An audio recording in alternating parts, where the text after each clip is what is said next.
Hi, and welcome to this episode of John's Motorcycle Rescue and Review. I don't know if you can tell, but I am super excited to have another bike in the garage. And man, this is a really cool one. This is kind of the last of the line for the serious sport bikes that had air-cooled motors in them. And this is Yamaha's 1986 FJ1200. If you're like me and you like bikes from the 70s and 80s and want more of that content, please hit the like and subscribe. I have previously owned a Yamaha FJ1200 before, so I'm somewhat familiar with the bike, but this will be a learning experience for me as I go over this one, look things over, just see how it's put together. And this is the next project bike that's coming in. If you've watched this channel, I don't tend to buy bikes that need a ton of work. When you buy bikes that are already in nice shape to begin with, it really cuts down on the restoration time. It cuts down on the time it takes to get these bikes dialed in and really running nice and ready to be out on the road.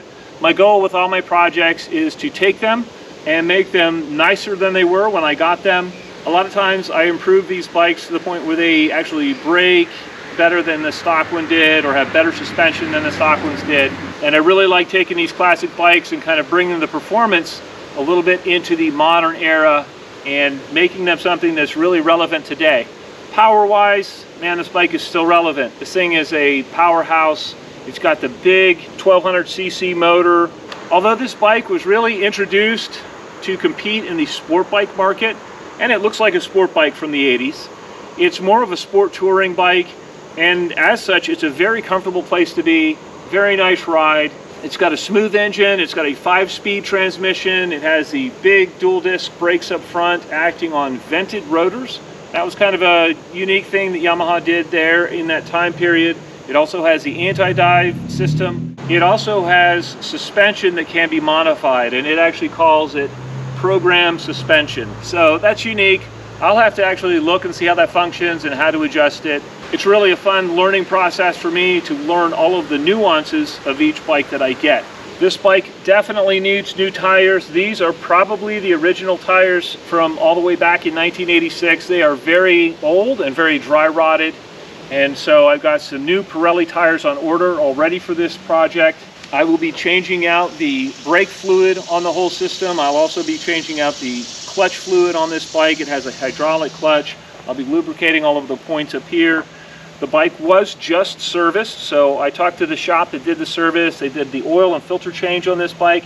They also have just rebuilt the carbs and gotten those synchronized and all sorted out, and so this bike really runs nice. Man, right off the bat, that just saves me a ton of time and money and hassle. I don't have to go through the carbs, and I'm excited about that. Cosmetically, it is super rare to find a bike of this vintage that is all stock, and this bike is literally all stock. It's got the original exhaust, it's got the original paint, and it is still in very nice condition. It is not perfect, but it's getting pretty close. With a couple of minor touch-ups, this thing really could be show quality.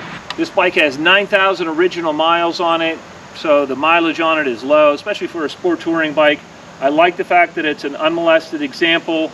It hasn't been hot rodded. I'm sure it hasn't really been beat on. And when I did take it for a test drive prior to buying it, it really ran out nice. One of the things I noticed, the brakes were very soft when I drove the bike.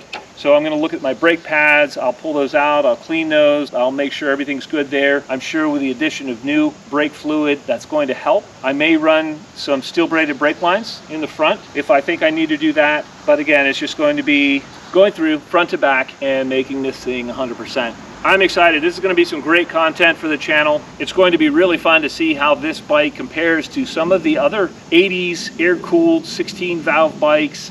I've got an 85 Eliminator, and we'll do a back-to-back comparison with that. I know it's a different genre, but the reality is these bikes are bikes that can be had for similar money.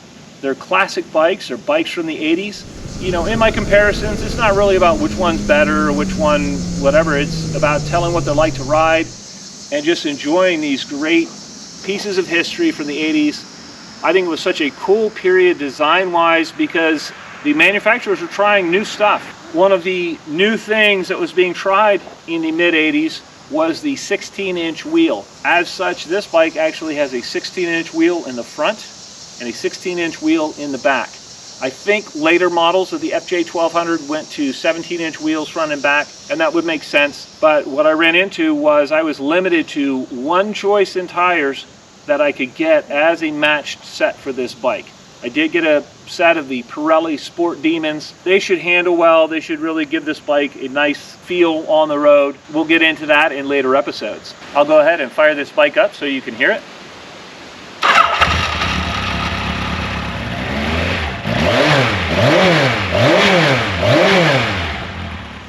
So everything sounds healthy. Actually, the noisiest thing when I rev the bike is I get a little bit of buzz from this front fairing and the inner parts of it. I may try to track down and make that a little bit quieter, but that was something that on these bikes with the early fairing designs, it's common to have fairing buzz, and so it actually, at certain RPM, it kind of resonates the fairing a little bit.